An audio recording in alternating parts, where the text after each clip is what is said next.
Hello everyone, I'm Captain Logan. And I'm Vince! And it's time once again To recommend things. Vince, I don't have anything to recommend.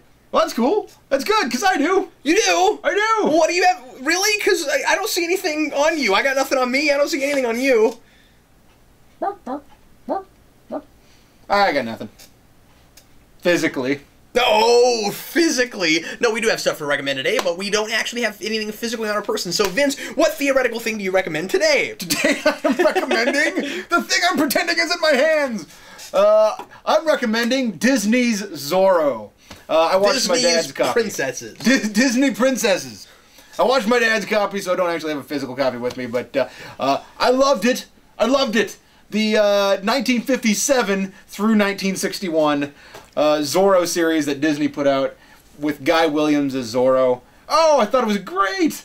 I couldn't believe that. Now, my dad for years has been saying, son, you gotta watch this. You gotta watch this. It's great. I'm like, all right, Dad, whatever, man. I got you. Sure, whatever. Sounds cool. And then I sat down and watched it and went, this is really cool. It's paced well.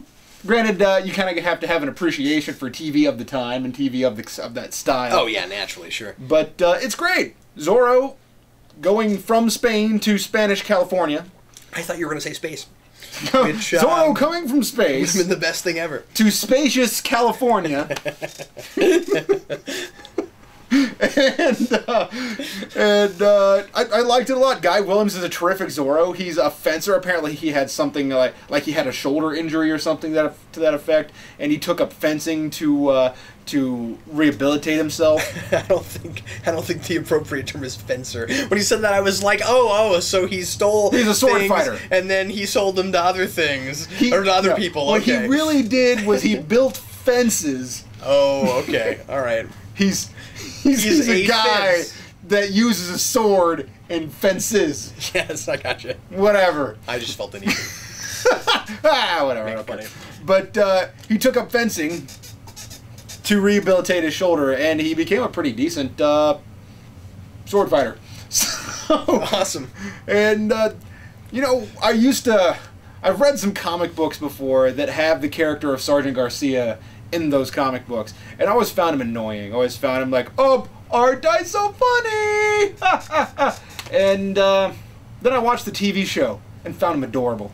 I thought he was so charming and fun, and to quote the show, I feel like this kind of encapsulates how Sergeant Garcia is a lot of fun. This little boy says, Sergeant Garcia, thank you for helping me. I would like to buy you a drink. And he says, may I go find you some water? And he said, water is not for drinking, water is for bathing.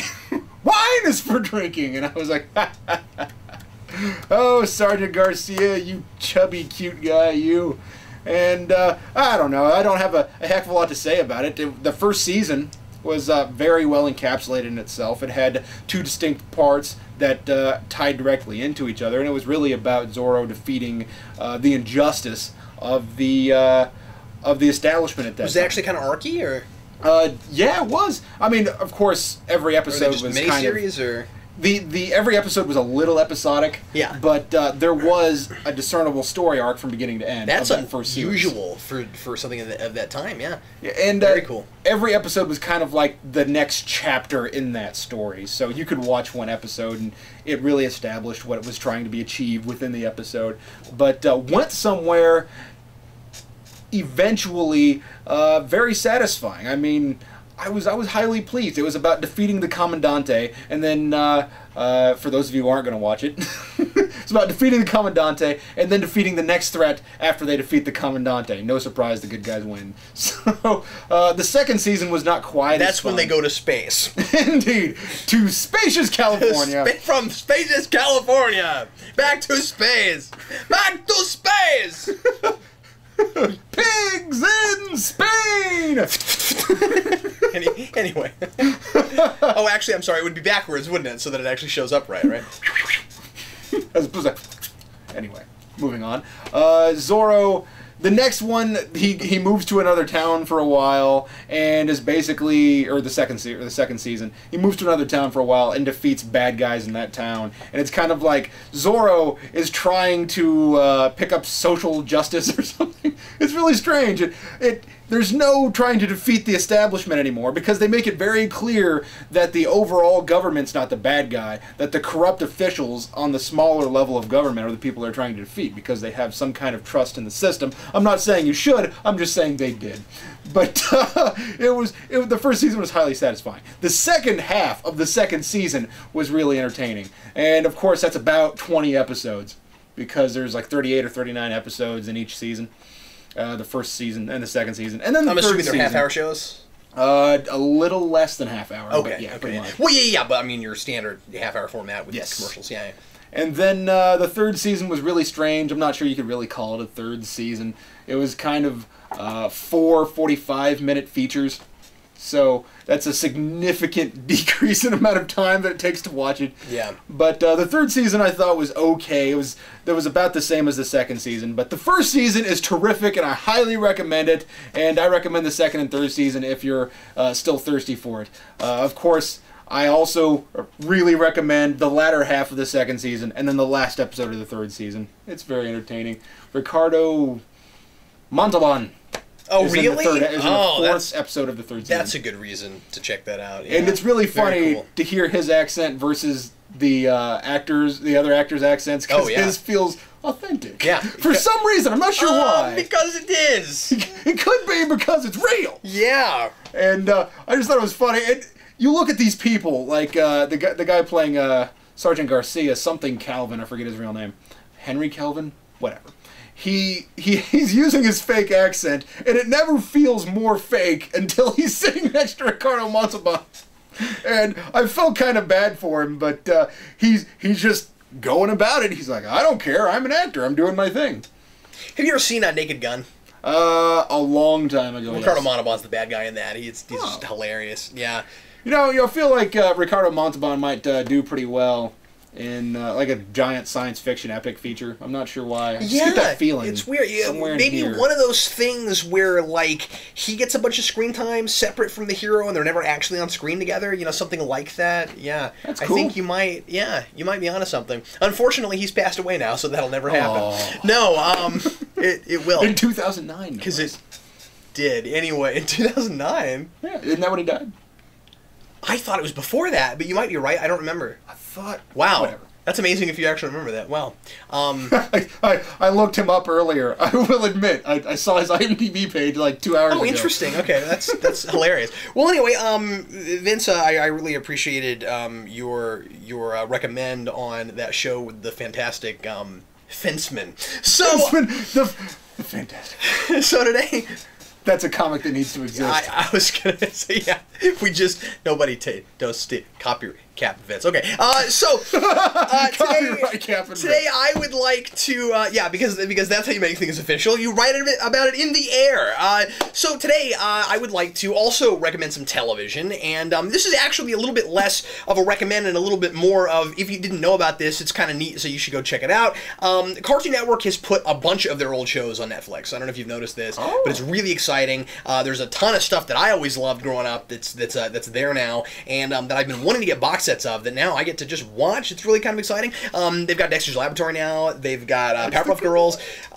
They've got and I should also mention that they don't have all of the shows so far. Like a lot of them, they'll have like the first couple seasons or like the first half of the show, but not the latter half. Hopefully they'll eventually get the rest of it. But you can at least sample it if you haven't seen some of this stuff. But I grew up on Cartoon. And I don't know if you're aware, if you're familiar with this, you probably are. But for those of you that don't know what that is, the Cartoon Network had this really neat show for a while called the Cartoon Show, where animators would kind of make a little pilot cartoon, and they were the length of traditional cartoons. So they weren't like half-hour features; they were like 7 or 8 minutes. They were little shows, and like the length that you would have of a cartoon that would appear like before a movie or something. back when we did cool things like that. And what and that's how a lot of those Cartoon Network shows started. That's how Dexter's Laboratory started. That's how Powerpuff Girls started. I want to say Cow and Chicken started that way. Johnny Bravo started that way. The Grim Adventures of Bill and Mandy. Back when it was still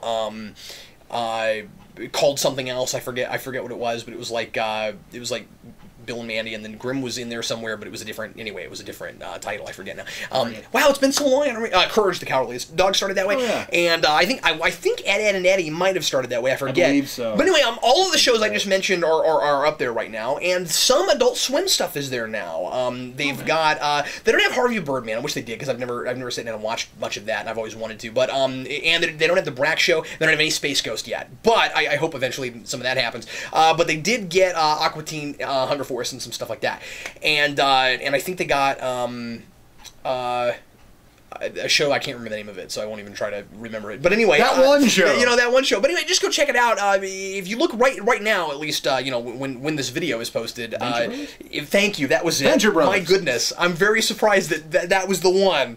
Anyway, yes, that was the one. If you go check out Netflix right now and you just look at their news section, you'll see a whole bunch of Cartoon Network, and they were nice enough to make all of the title pages for those in the same kind of format. So when you're looking through, you're like, okay, that's a Cartoon Network show, and you can see kind of what they put up.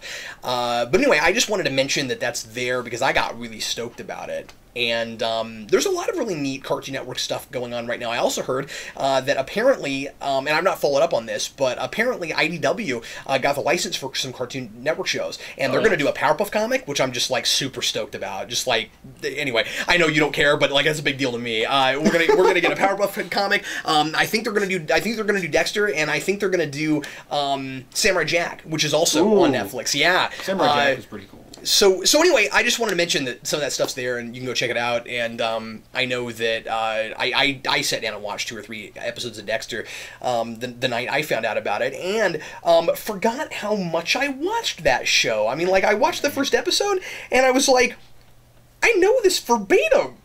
I haven't seen it in years, but I was like, and suddenly I was just transported back to like 12 or 13, like, it was fun. Anyway, so, yeah, so Cartoon Network stuff on Netflix. That's what I'm recommending today. To piggyback on top of that, in the last few months, they've put up loads and loads of Disney movies, too. So. Oh, have they really? Oh, yeah. Like the Aristocats are on there, The Great Mouse Detective. I didn't know that. Rescuers Down Under.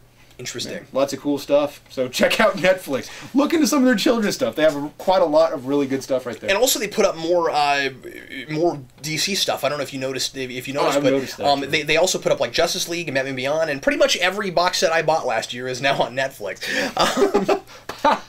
Wait, that wasn't nice. I got the special feature. Shut up. Well, anyway, everybody, thanks a lot for watching us recommend stuff. And next week, we're likely to recommend something that we'll be physically holding in our hands. So anyway, we'll see you then. I'm Captain Logan. I'm Vince. See you later.